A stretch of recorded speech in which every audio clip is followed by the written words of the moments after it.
Now tell me, who else you know getting it like this? Now tell me, who else you know sipping it like this? Now tell me, who else you know talking it like this? Now tell me, who else you know walking it, walking it. Yo, what's going on, everybody? It's your boy Primal Ronin. I know I haven't done a video in a long time, and I know you guys are typically used to the Destiny 2 content, but unfortunately, it just kind of fell out of love with that game for a little bit, and to be fair, we've been playing a whole bunch of Marvel Rivals. I know everybody always has mixed feelings when it comes to hero shooters. I personally have been enjoying it.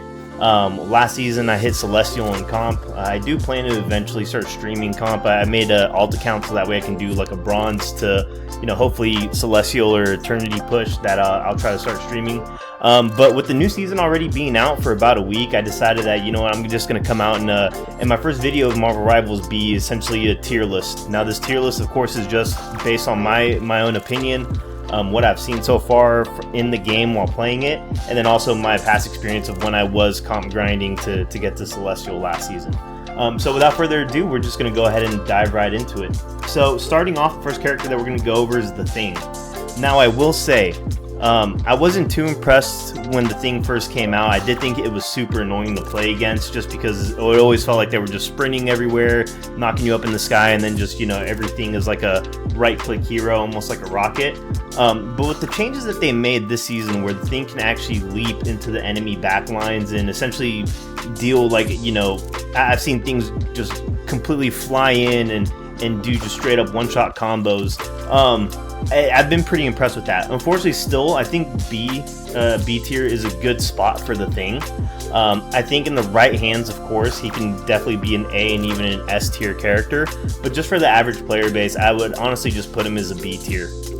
Moving next, we got Thor. Now, of course, Thor is kind of in the same boat as the Thing. He's one of those characters that in the right hands, playing against a Thor that's just flying into the front line or even the back line and being super disruptive is always super hard to play against, especially when it seems like they're surviving almost like Captain America. It's pretty tough to play against, but I think the average player base still struggles a lot with this kit and don't really understand how to use him properly. So with that, I'm still putting him as a B tier, even though I think that, of course, once again, in the right hands, he can be an amazing character to play. Next up, we got Captain America. This is a love-hate relationship. I would honestly say, with all the changes that have been happening to Cap and how I've seen him being played over the last couple of seasons, I personally think he's like in a good 50-50 split between A and B tier. But once again, I kind of just go based off like the average player base and just from the experience that I've seen. It's very few and far in between that you run into a Cap that's just being absolutely disruptive and that no one has an answer to. But honestly, I'd still probably put Cap in the B tier compared to the other tanks.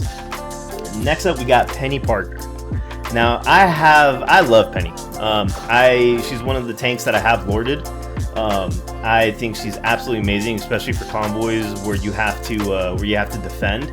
I think she's fantastic. So I can't remember, but it's like one of the symbioid maps, the like very first one. She's amazing for. Same thing, one of the maps where it's like you have to destroy Loki's tampering device or whatever it is. I think she's fantastic for defense, especially with the rocket team up that she's had since last season. She's absolutely amazing. Plus, she's one of the best tanks for anti-dive. So what I always like to do when I play Penny is I always like to kind of set up one of my little turret things that shoots out the mines to literally just protect my backline, and then I have another one that's more for like offense. So with her being able to deploy 2 of those minefields, she's absolutely amazing for defense. So for that, I'm honestly going to put Penny in the A tier. Moving next, we've got Venom.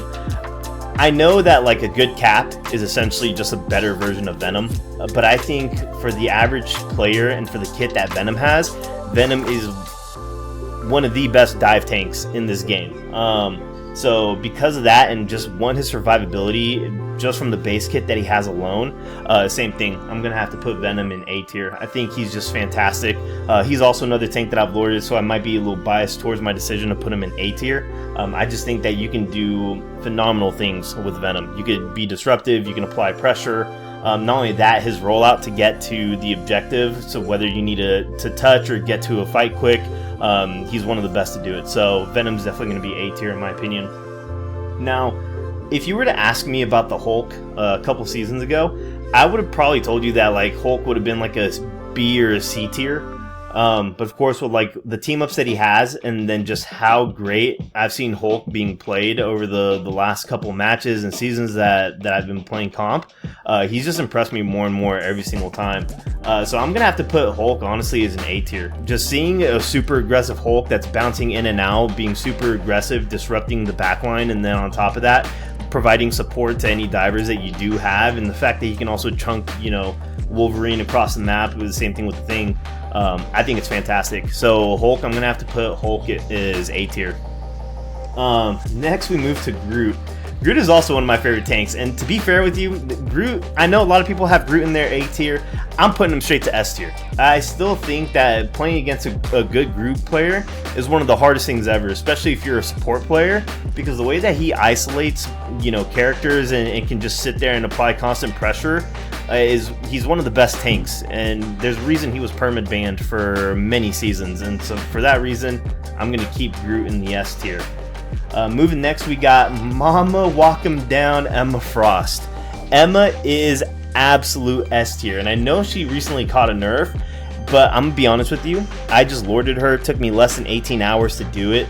I literally was having the time of my life playing Emma. I will say that she's decent when she's a solo tank, but man, when you play her in a 2-tank comp, she absolutely wreaks havoc. As long as you maintain her charge at 100%, and you get in and out of diamond form in order to maintain your charge or in order to counter dives or whatever you need to do, Emma Frost is absolutely a terrorizing character. And you definitely, once you play her and understand her kit, you definitely see why she's perma banned in high comp elo as well as in some professional play. Next, we've got, of course, the one and only Doctor Strange. I'm gonna have to put him at A tier. I know that at the beginning of the game at launch, he was I would probably say the best tank. Of course, when he caught that nerf, I don't think he's necessarily been the same, but I still think that everybody, needs to know how to portal with Strange, because nothing is better than when you think you're about to lose a fight, and then all of a sudden you see somebody that died in a team fight, switch to Strange to portal back and have a fighting chance, and then you end up winning because of that. It's fantastic. So I think everybody should learn how to play Strange, because that's one of the few things that if you get good at with Strange and you learn how to survive with them and how to be effective with Strange, you can do those last second decisions to portal back to fight a contested zone and ultimately win a match. So I definitely think Strange is a strong A tier tank. Next up we have Magneto, or lastly I should say we have Magneto. I think Magneto is the best overall tank in the game, and because of that, I'm gonna put him at S tier. I think it's been proven in quick play, in comp, in professional play, why Magneto is in almost every single game. Not only does his ult counter so many support ults as well as duelist ults, when you play him and you figure out his kit, you truly realize just how much survivability Magneto has for himself, as well as how much survivability he can provide to his team when he bubbles or whenever he puts a shield up in front of teammates. Magneto is definitely going to be a strong S tier. Alright, and now moving into our duelists. So, starting off, we got the one and only Hawkeye. So I'm going to say this about Hawkeye. I think when you're playing especially comp in this game, in the lower tiers, typically when you see a Hawkeye player, the first thing that you're probably going to think is that they're going to be throwing the game. Now, of course, you always got to kind of let the game play out to see if they perform or not. But I will say that typically in the lower elo games, Hawkeye is typically a throw. But I will say this about Hawkeye. When you start playing in the higher elo games and you see a Hawkeye on the enemy team, especially if they have the Luna Snow team up, you typically know that you're going to have kind of a headache of a game. The reason why is because an accurate Hawkeye just absolutely deletes characters. A huge tank buster on top of that, you think you're having the time of your life and you're surviving, and then all of a sudden you just get tapped once in the head by a Hawkeye that's across the map.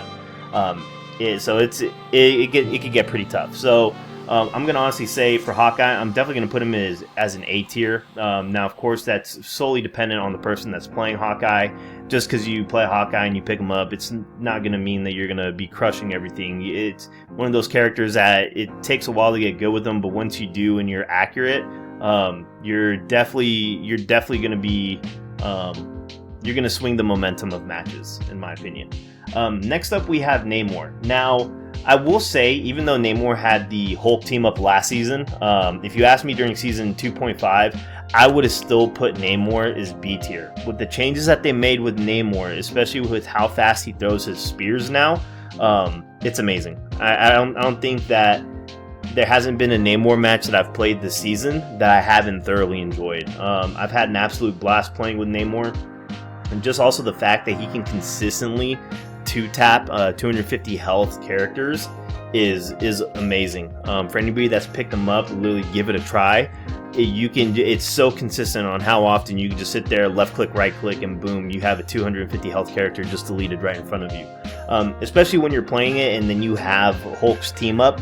I mean, he's fantastic. He's still one of the best flankers in the game. He's also a great way to protect your backline from divers. Now, I will say that for people that pick up Namor and start playing him and they're heavily relying on his turrets to do most of the work, you're going to fail. But if you're accurate with Namor and you really figure out how to take advantage of his turrets and how he works, I mean, absolute blast. He was the second character that I lorded, or not the second character, but he was the second DPS character that I lorded in the game. So I have a bit of love with Namor. And then on top of that too, a lot of people sleep on his ult. Now I think 9 times out of 10 when we hear the whale horn, we're like, oh hey, look, here's another whale that's about to miss the whole enemy team. But when you start getting good with them, and then not only that, when you pair it in like Luna Snow's ult, I mean, there's so many ults that you can counter, and you can completely wipe teams with Namor's ult, especially if you hit some combos with it. But for Namor, for this season, I'm definitely gonna put Namor in A tier. Next up, we have Hela. Yeah, I mean, if you know, you know. I mean, there's no denying it. Hela is one of the best duelists in the game, the best flanker in the game. If you're accurate, I mean, Hela just absolutely devastates enemy teams. The way that she engages from off angles, and not only that, her kit, which gives her the ability to get in and out of places, as well as protect herself from divers, I mean, it's fantastic. So Hela for sure is going to be S tier. There's a reason she's been at the top since the game launched, and I don't see her going anywhere anytime soon. Next, we have Mr. Fantastic.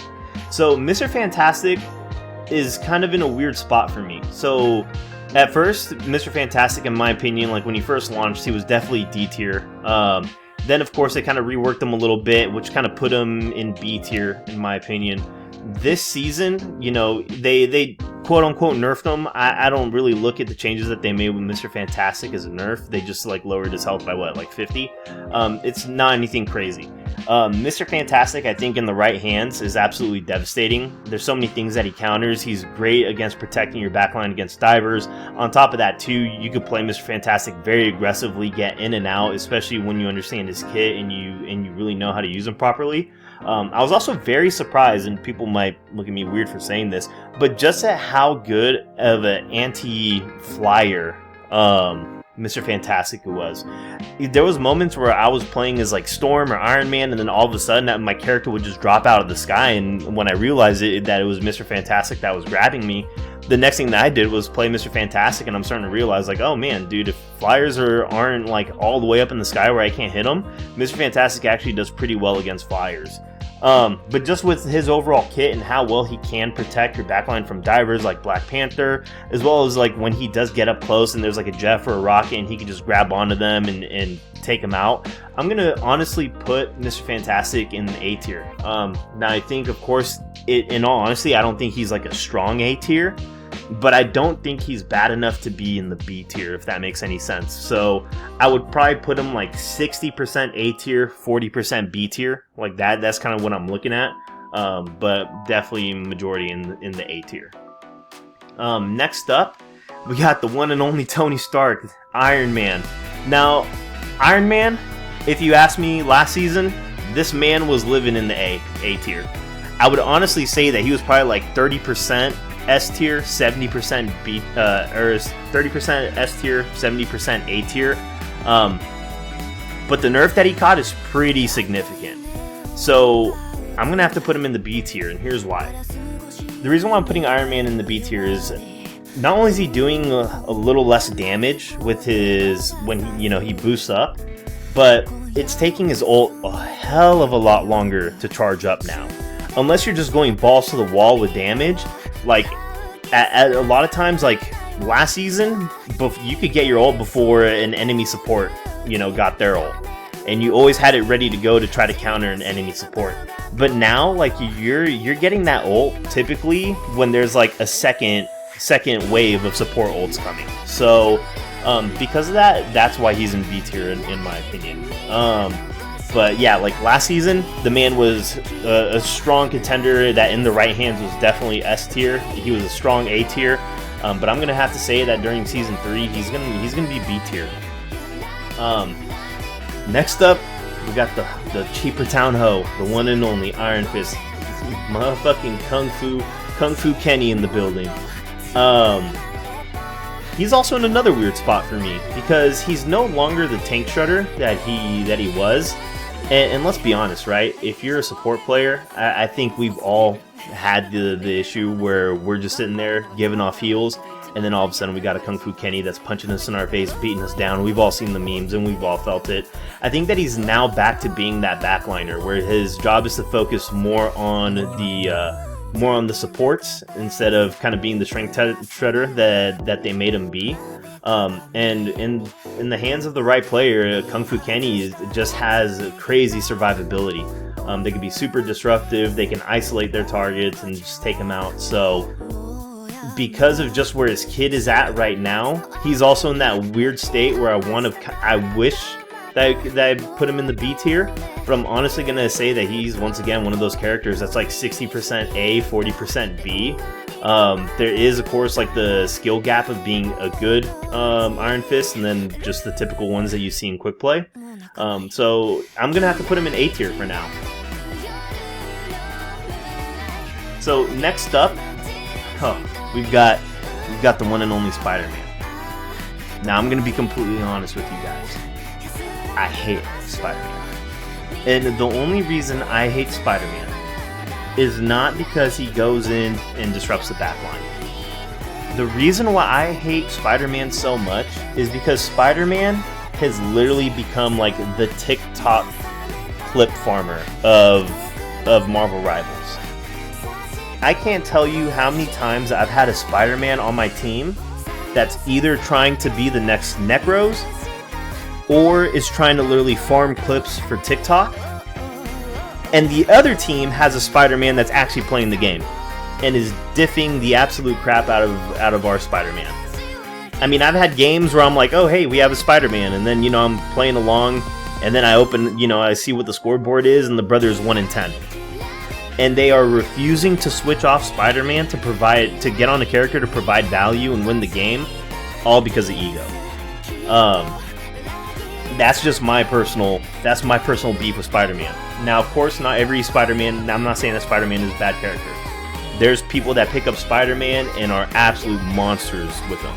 But unfortunately, just the ones that like I see, and thank God, like when you get higher elo, you really don't see those many Spider-Mans unless they're like a just straight through and through Spidey main, which typically they end up getting target banned. But when I see a Spidey, I'm just like immediately like, I hope it's one of the good ones, But for that, I'm gonna put Spider-Man, and you guys might hate me for this, but I'm putting Spider-Man in the C tier. Just because the amount of people that actually play Spider-Man and can truly provide value to the team are so far and in between. And then on top of that too, like let's be honest, he is one of the more challenging characters to play in this game. So he's not someone that you could just pick up and go crazy with. Like you got to put in some time to be a good Spidey. So for that reason, he's going to be in the C tier for me. Alright, so we just got done with my little Spider-Man rant. So of course after Spidey we got Moon Knight. Moon Knight's kind of also in a weird spot for me. I kind of like playing Moon Knight. I think he's very map specific to truly bring out the value that a Moon Knight has. Now, of course, he's once again one of those characters that I've seen some people play Moon Knight and they just absolutely go to town on matches when they're on Moon Knight. Me personally, though, I just haven't put that much time in with Moon Knight. He was definitely one of those characters that was super annoying when the game released, just because of one, how fast he got his ult and how devastating his ult was. Since they've reworked his ult, to be honest, I haven't seen Moon Knights provide too much value unless they tie their ults in with, like, say, like a Groot ult or like with Emma's ult that's pulling everybody in for a short period of time. Just because now with the changes, you know, whenever you see Moon Knight jumping up and you see him with the Ankh in the, you know, pointed towards the sky, everybody just kind of knows he's looking for his ult and they disperse. And even when he does cast his ult, unless you're like dead center of the circle and you can't get out, like if you're on kind of the outer edges, you just kind of walk out of his ult. So it's one of those things where it doesn't really provide too much value. Now, of course, like I said, I've seen on maps where just because of the architecture of the map, it causes teams to get really close together. Especially like the very first like symbioid map where you gotta like walk the payload. When you're making to that first objective that you have to counter, that's actually one of the maps where I see Moon Knight's value the most, just because everybody typically walks straight up that center lane, and because they're all tied in together, Moon Knights just go to absolute town. But because of that, and like I said, just I see him as more of like a map situational character. I'm gonna honestly have to put Moon Knight in B tier for right now. Next up we have Scarlet Witch. So I think in lower comp, I think Scarlet Witch actually provides like good value in low comp matches. Now, of course, I think as higher you kind of climb the comp ranks, the less value she provides. And let's be honest, it kind of sucks whenever you pop a ult and there's a giant red exclamation mark on you. I want to say it's one of those things where it's like pretty much once you make it past gold, the moment you start seeing like a Scarlet ult Witch, even now with the changes that they've made, like you're gonna get countered like at least 7 out of 10 times that you go to pop your ult, unless you're like paired with a Strange and Strange is opening a portal for you to, you know, start popping your ult before you fly through the portal to kind of surprise the team. That's like the only times I've really seen her be like super effective, but those are kind of more like clip moments instead of stuff that you actually see like in high rank comp matches or even in pro play. So because of that, I'm gonna honestly put her as C tier. Now, of course, like she's a great at diving to counter dive characters, because one, you don't have to aim. But like I said, when it comes to the actual overall value that I think Scarlet Witch provides, I'm gonna have to put her at C tier. And then next, that brings us to Squirrel Girl. Now, Squirrel Girl is also one of those characters that I think is in a really weird spot. I think Squirrel Girl, believe it or not, in game modes where there's like a very hard first point to capture and there's just like a first choke that teams tend to get trapped in, I think Squirrel Girl is a great option to break through. Now, of course, one of the things I hate seeing is when there's a team of flyers and I have a Squirrel Girl on my team that thinks that she's like a anti-air, you know, Squirrel Girl, and she's just lobbing up all these, you know, all these shots up in the air and trying to hit, you know, flyers out of the sky. I've only seen one ever that was like the GOAT at doing that, and that was great to watch, but unfortunately that's not the average player base. But like I said, I love Squirrel Girl when it comes to breaking through a first point, but once that team's broken through, like I've seen players use her till they break through, and then they'll go and switch to another character. Or they'll wait, pop the ult, then go back to the spawn, switch characters, and then continue forward.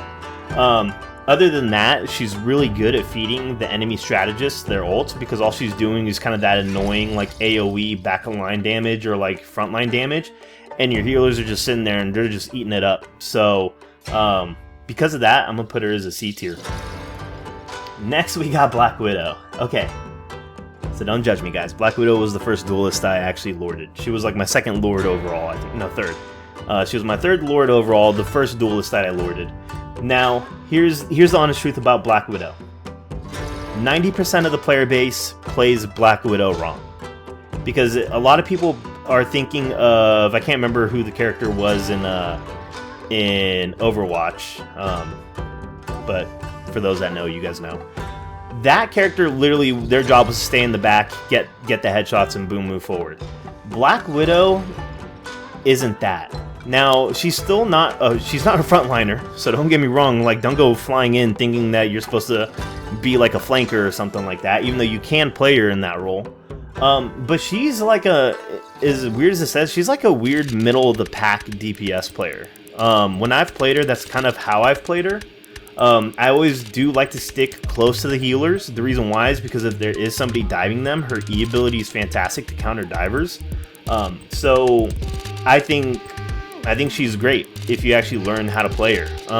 But I just think that 90% of the people that pick her up play her wrong, and ultimately that's what gives her a bad rap. Now, ultimately though, because once again, even though I want to put her higher than where I am gonna put her, because of, to be fair, like, let's be honest, when you guys are playing comp and you see a Black Widow on your team, like, you're just hoping and praying to God that they're like just trolling and they're gonna switch before the match starts, or they're Kenzo who's gonna fly in and like get 50 trillion elims. But let's be honest, that doesn't happen. Typically, if you see a Black Widow on your team, you're losing, especially if they're like egoing and not gonna switch off. So because of that, like, we're gonna put her in the C tier, which breaks my heart, but let's be honest, it just is what it is. Next up, we have Star-Lord. So Star-Lord, of course, once again, one of those characters that when the game launched, like, Star-Lord ults were flying everywhere. Like, you would hear the Star-Lord ult popping off, and you'd just be like, oh shit, like, GG's. He's super mobile still, you know, which he can get in and out. I think if you pair a Star-Lord and a Magneto together, and they're both like top tier, like, you have a strong A tier Star-Lord. You know what I mean? But I don't know. I don't really think he's been as impactful as he used to be. I still think fantastic character and truly devastating in the right hands. But I'm gonna honestly have to put Star-Lord in B tier. Once again, he's like, in my opinion, I think he's like 40% A, 60% B. But just in where he's at right now, I would just put him in B tier, if I'm gonna be honest. Next we have Magic. Which, Magic, same thing. She was one of those characters that I feel like when the game first came out, everybody wanted to be a good Magic, because everybody saw the like one-shot combos that she would just completely annihilate characters with. But there's always inconsistencies when it comes to Magic players and then just actually playing Magic as a whole. I personally, once again, think that Magic is a character that when you play her, if you get really good at her, you can definitely have her as an A tier. But I truly think where she's at right now, she's once again, like 40% A, 60% B. She's one of those characters that's like, she has the ability to one-shot, you know, Luna's out of their ult, same thing, she could one-shot Invis Women's out of their ult, and the same thing with Cloak and Dagger, but how many people are actually going that and doing that consistently? That's the issue. So because of that and the consistency that comes, or inconsistencies that come with one-shotting with Magic's combos, I'm gonna put her in B tier for now in this season. And man, now we got the man, the myth, the legend, Winter Soldier, aka Bucky. Miss her again and again and again. I think Bucky is a strong A tier. Whenever they made the changes to his kit where he doesn't have the grapple every 8 seconds, they increased it to 12. I think he took a pretty strong hit because of that. That grapple, even though it was 8 seconds, and 8 seconds is still a long time, having it compared to 12 seconds, you feel that. And to be fair, like, he's still an amazing DPS character. You know, he's an amazing duelist, especially if the enemy team has Lokis, where he can sit there and recharge his ult off one of the Loki clones.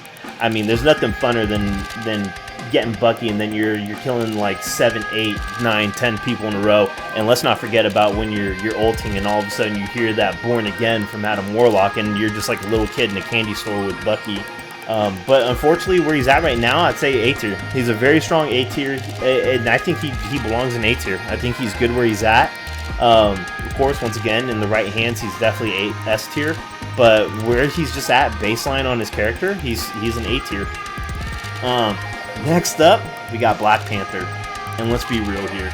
Nothing in this world is harder to counter than a Black Panther that's just running back and forth, dashing left and right. I mean, I don't even know how these people do it. I'm sitting here trying to play Black Panther, and all of a sudden, like, I get a couple dashes, and then I go to dash again, I'm like, oh, I'm out. But a good Black Panther, especially with the way that everything is feeling right now, is definitely an A tier. I would even be willing to say that he's like 30% S tier, 70% A tier. And the only reason why I would put him at A tier is because he still has things that can counter him pretty easily.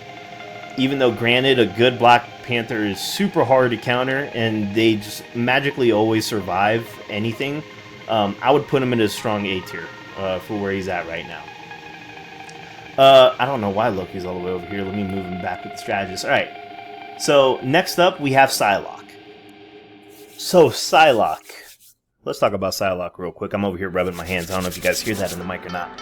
So Psylocke, I think you know, even though she took like that small little hit to her invisibility, I still think Psylocke is one of the best burst damaging DPS in the game. Her, in the hands of somebody that truly understands her kit, I mean, she just sits there and terrorizes the enemy duelists and strategists. And not only that, like, the survivability on a good, on a good Psylocke is pretty good. So, no shit, like the survivability on a good Psylocke is gonna be pretty good. But you know what I'm saying. So because of that, I'm gonna have to put Psylocke in the S tier.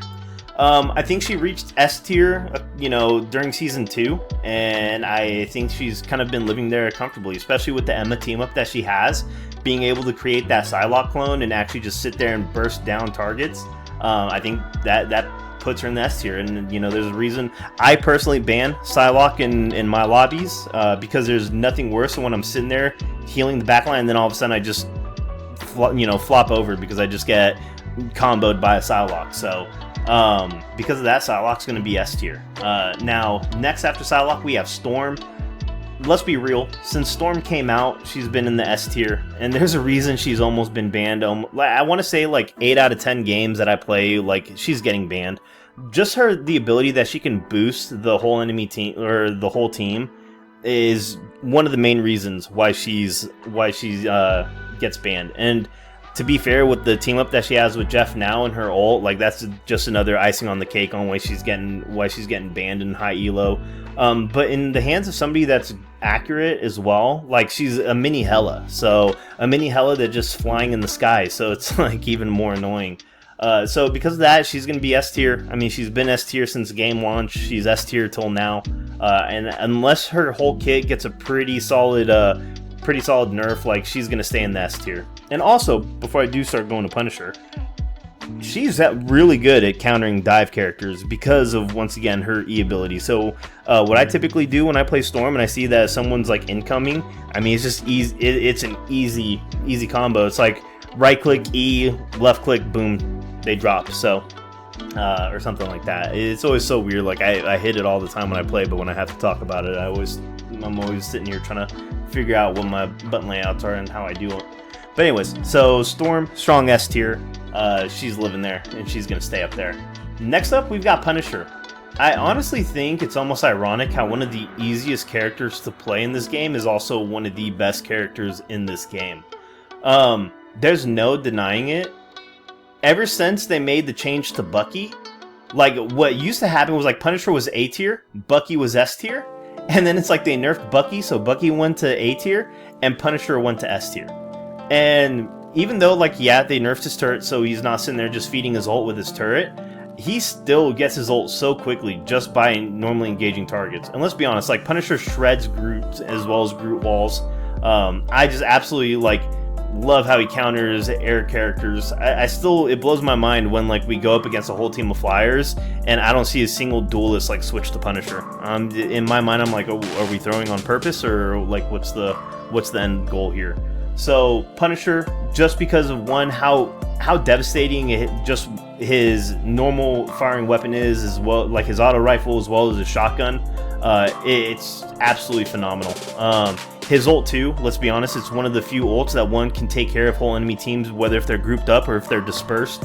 If you pair that up with, like, say, a Rocket's ult, or you you protect them with Luna's ult, or give them a damage boost, whatever it is, completely annihilate teams. So because of that, Punisher is going to be in the S tier. I think that Punisher is probably going to stay in the S tier for a little while longer. I think the only way that he would get dropped from S tier, it would be through something pretty significant that they change in his overall kit. Next up, we got Wolverine. Okay, so let's get together on this one, right? I need everybody to understand this right now. If you play Marvel Rivals, whether it's quick play, comp, I'm not even going to say pro because pros already know this.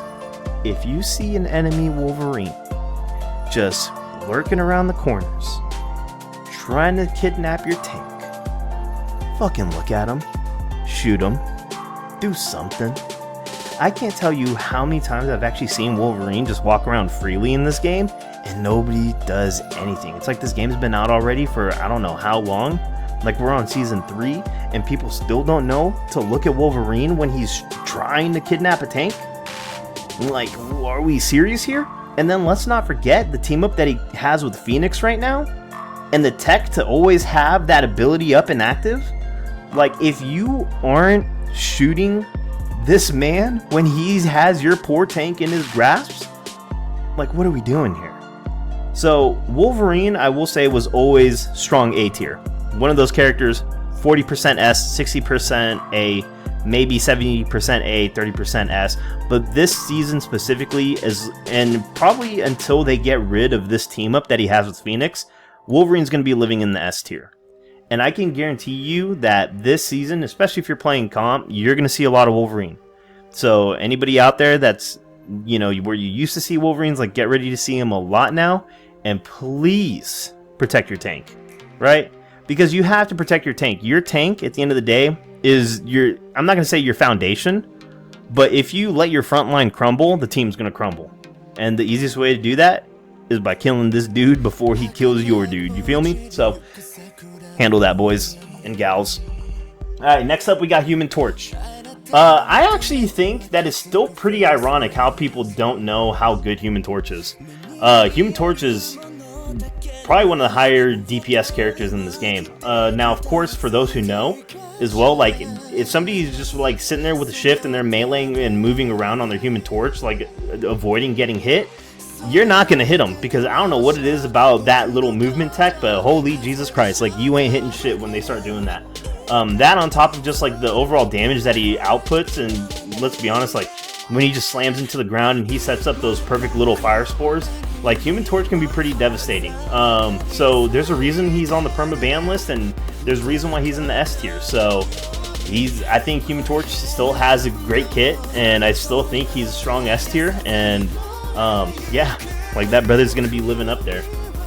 And to be funny, I think it's so crazy for anybody who's seen like the Deadpool Wolverine movie. Every single time I think Human Torch, I always think of that movie and like how they brought him back. But anyways, that's another conversation for another day. Next up we have Phoenix. So I'm gonna say this about Phoenix. When she first dropped and I was playing her for a little bit, I was like, she's kind of like a less annoying version of Moon Knight / like a wannabe Hela is kind of the where I compared Phoenix at. I have, like, once again, not a crazy amount of hours on her, but I've played her a lot more, and I can genuinely say that she is strong. She's in between. She's a straight 50-50 of S tier and A tier. And I'm going to say it this way, and I'm going to say this why. She's literally just another Storm that plays on the ground. If you know the tech that can literally sit there and cause like non-stop ignitions, like you're shredding people when they're coming in and applying pressure to you. And on top of that too, if you play her right, kind of like as a, you know, frontline / flanker, like, you can devastate teams, especially when they're stacked on top of one another.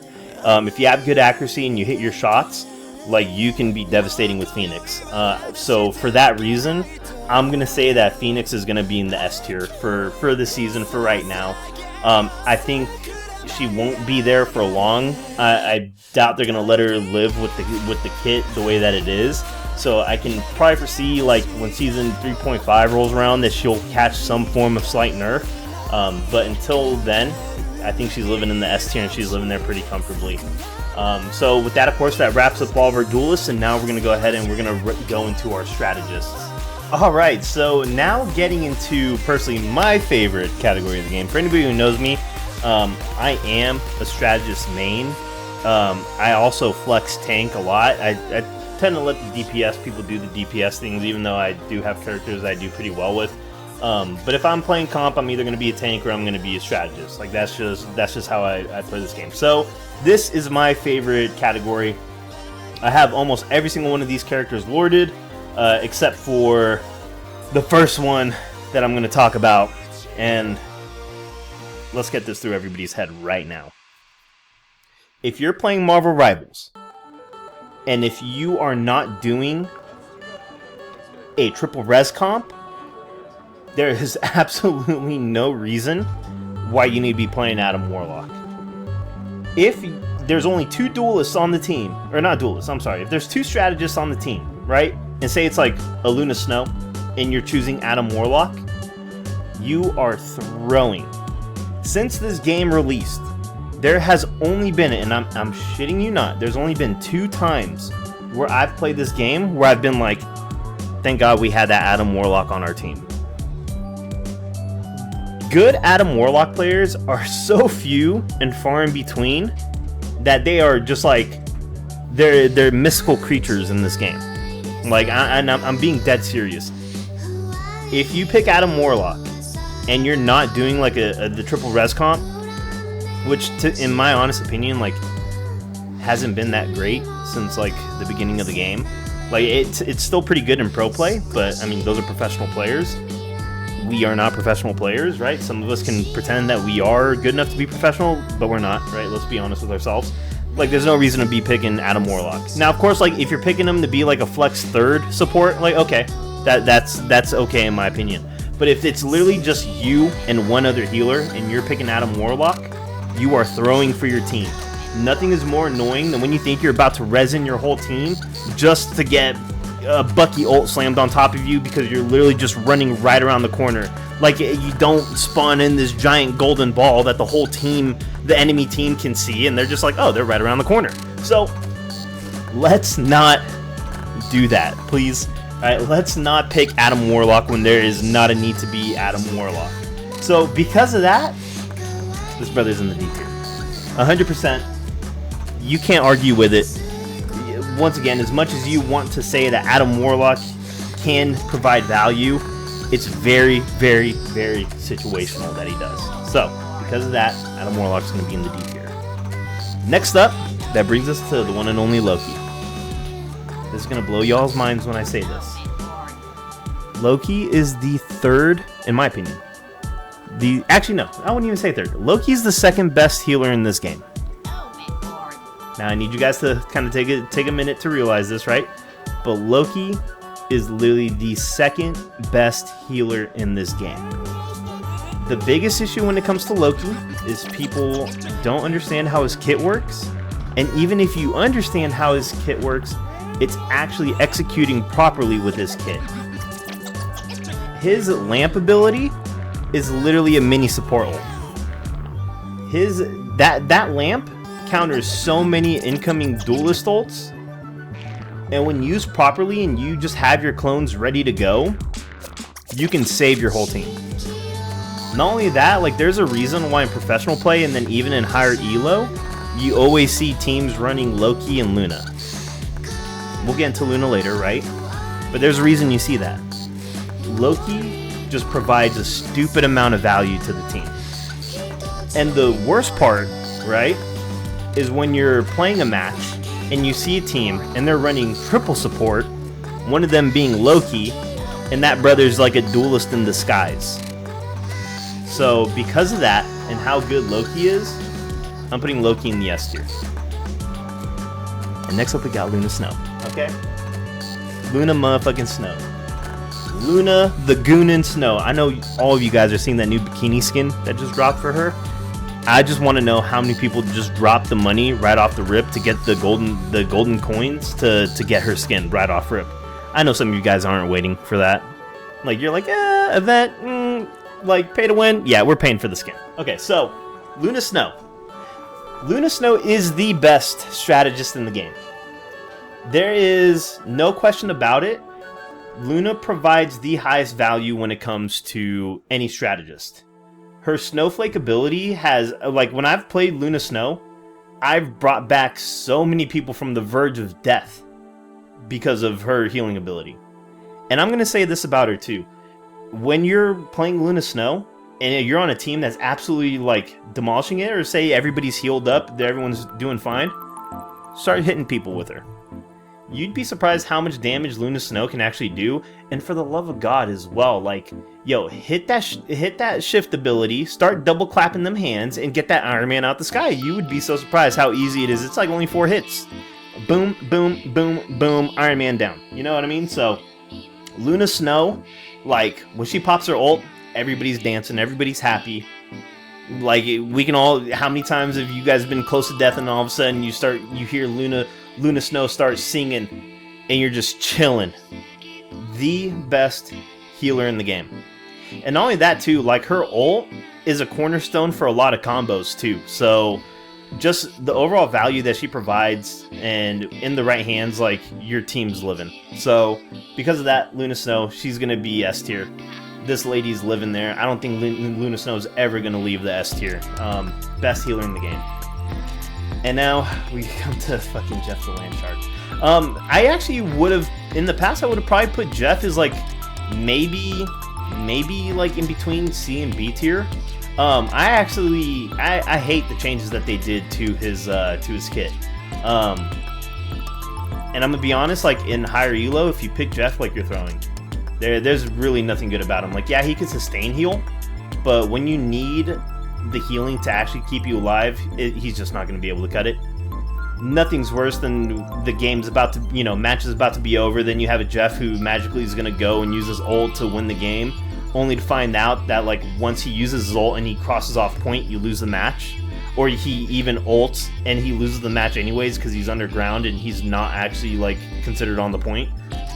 So because of that, like, Jeff is D tier. Now, don't get me wrong, like, I sometimes get on Jeff just to have fun, especially in QP to pair it up with the Storm, just so we can sit there and hit the combo.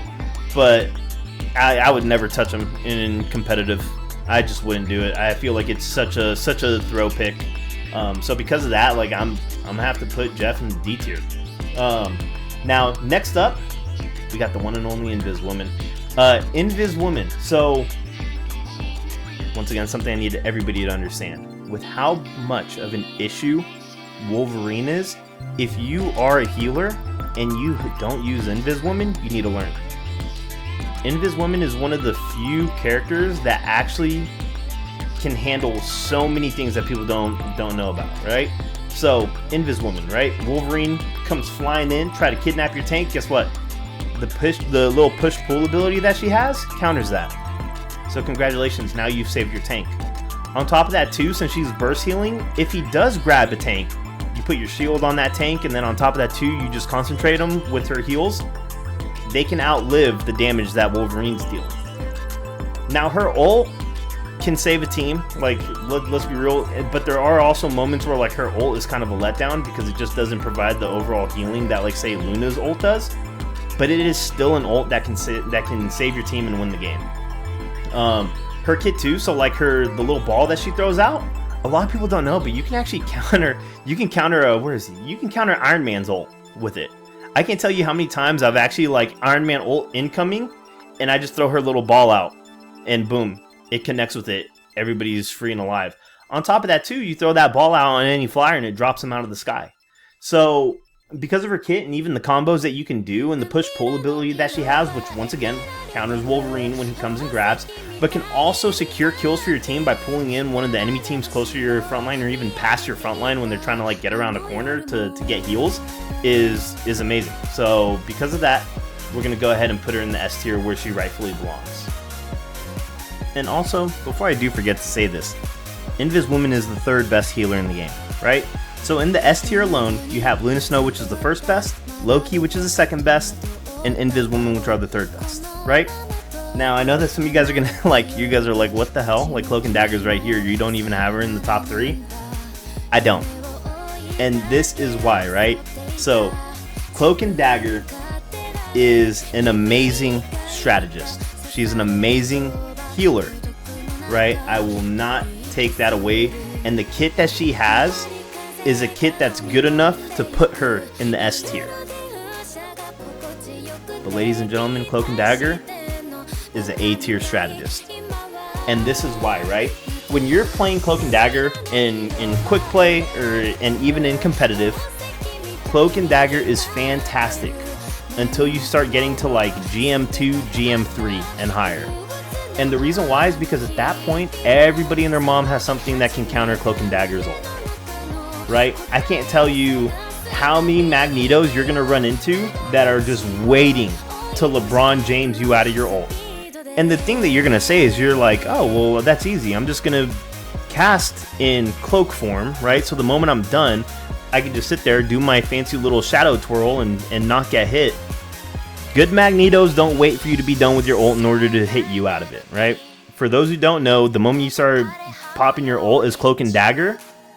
All a Magneto needs to do is the moment he hears you pop your ult, he needs to pop his. The moment that you're done with your third dash, he's frying you out of it, right? And on top of that too, Cloak and Dagger is a sustainment healer.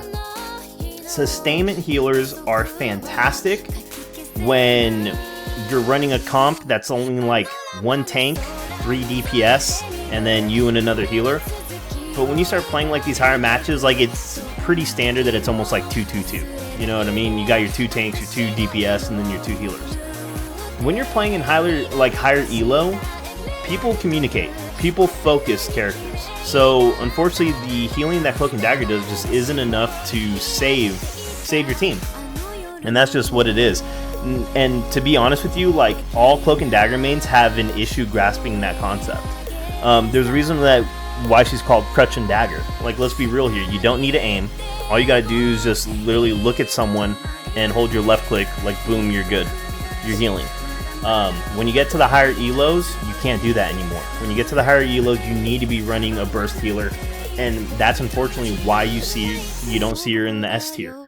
Now, I will say this, right? Even though in higher eler, like in my higher eler, in higher elo, I think she's fantastic when you start playing the game, when you're doing QP, when you're playing comp from Bronze 3 all the way to, like I said, you start hitting that GM2, GM1. Right? She's fantastic. She provides amazing value. She even provides amazing value in pro play, right? But that's for a complete different reason.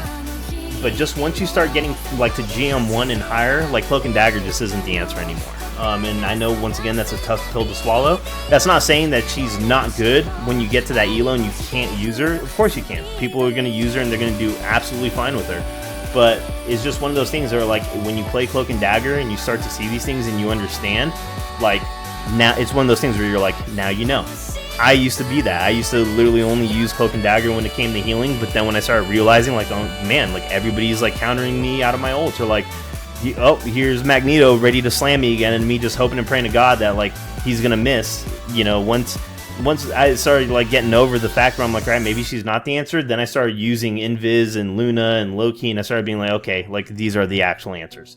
So because of that, like I said, Cloak and Dagger, as much as everybody believes that she's an S tier, or she belongs in the S tier, unfortunately she's in the A tier. All right, and yeah, I mean it just is what it is. Moving on, next we've got Mantis. Good old Mantis. So Mantis was actually the very first character that I lorded. During Season 0, she was absolutely broken. Of course, they nerfed her. Now, even with the recent buff that she's had, I think she's a little bit better when it comes to healing. But, once again, I think Mantis is a character where if you're not running triple res, or you're not doing like a full brawl comp, there's really no need to have Mantis as a healer. Now, if you're doing like triple or just a triple healer comp, like I think she's fantastic. She can provide fantastic value to the team. But the one thing that I want people to realize is that, like, once again, Mantis is one of those characters, but it's also based off how accurate you are as a character in order to keep your little leaves replenished, so that way you can dish out heals and buffs as best as you can. I will say, though, she is fantastic when it comes to countering divers, and she does have a very useful kit overall, especially now with the buffs that she did get. So, in the past, I would have probably said that she, like, after her nerf from Season 0, I would have said that she's, like, maybe C tier. But I'm going to say that she's B tier for this season. And that's just my opinion about it. Man, I just realized I went off on, like, a huge Cloak and Dagger rant. I'm sorry. Next up, we have Ultron. So, Ultron, I think, once again, I feel like Ultron is kind of like Adam Warlock's. Good Ultrons are so very few and far in between. As much as people want to use Ultron because of what he can do to a team, like, he's a flex healer, right? So you don't want to be like in a 2 healer comp and have Ultron. He's fantastic when it comes to a 3 healer comp, but definitely not one that you want to run when it's just 2. I will say, because of how good his kit really is when you're playing a 3 healer comp, I'm gonna put him as B tier with Mantis. I think the overall healing that he can provide the team, especially if like you're playing nice and tight together where everyone's taking advantage of the robot, and then you can swoop in, give everybody that shield, and not only that, the overall damage that he can provide to be that flex, he's pretty solid. So we're gonna shove him as a B tier. And with that, that leaves us to the one and only Rocket Raccoon. I will say that Rocket does have his value. He's a great sustainment healer, but once again, one of those things where when you get higher into the elos, depending on the comp that you're running, will also depend on whether or not you're going to use them. If you know you're playing with like a goated Penny, of course I want to give Penny her team up, so I'm going to play Rocket. But with that, you also have to understand that like when you're playing Rocket, even though he's the right-click warrior, like you have to understand that it's like you really have to pay attention to your whole team. You got to know where everybody is, so that way you're alternating the directions that you're looking in order to shoot off his healing orb in the correct directions. And then like when you take damage too, you have to try to heal yourself as fast as possible, so that way if your tank, who's all the way in the front line, who's in between other people that are getting damaged, you got to make sure that you off-angle your shot to go to that tank, to heal that tank, so that way the orb that you want to send that tank isn't getting slowed down and healing one of your DPS that are behind that tank, because they're taking damage too. So there's a lot of times where when you start getting into higher elos, where people are playing Rocket, and they're casting out a whole bunch of heals, but yet tanks are still dying, or other DPS characters are still dying, because there's that offshoot of his healing orbs when they're getting slowed down, either because they're healing you, or they're getting stuck on somebody else in the direction of the person they actually want to send it to, because of the way that his kit works. So there's just that you have to realize when playing Rocket, and why people do kind of get, you know, people can get a little bit aggressive with the where are my heals when there's a Rocket on the team, because of situations like that. He's still great. I mean, the changes that they did to his ult were probably the best things ever. I used to always make fun of people that went Rocket, because it's like, yeah, like you heal, but like when I need the ult to save us and the team, like when I hear enjoy the amplifier, like nothing's ever gonna happen. I think Tim the Tatman had the best rant on it back when the game first dropped.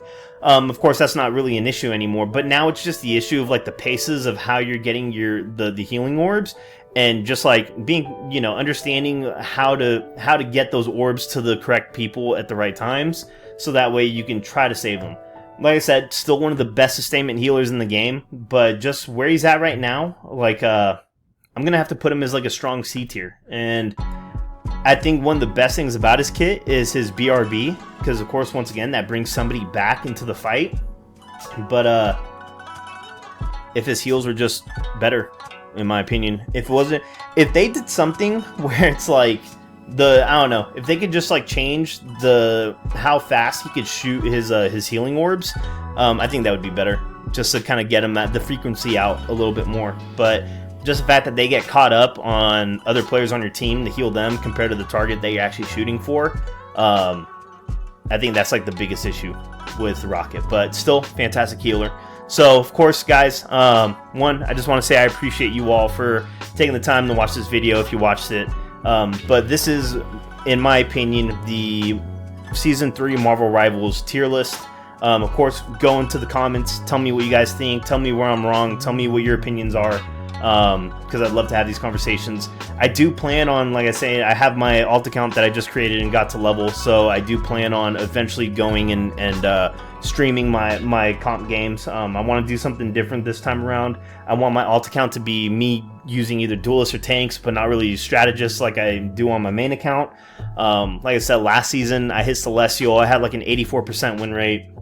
So huge shout out to the people that I was playing comp with, because they were fantastic duelists. But we're gonna go ahead and we're gonna try some more of it. So appreciate everyone. Hopefully y'all have a fantastic summer. Catch y'all on the next one. Much love.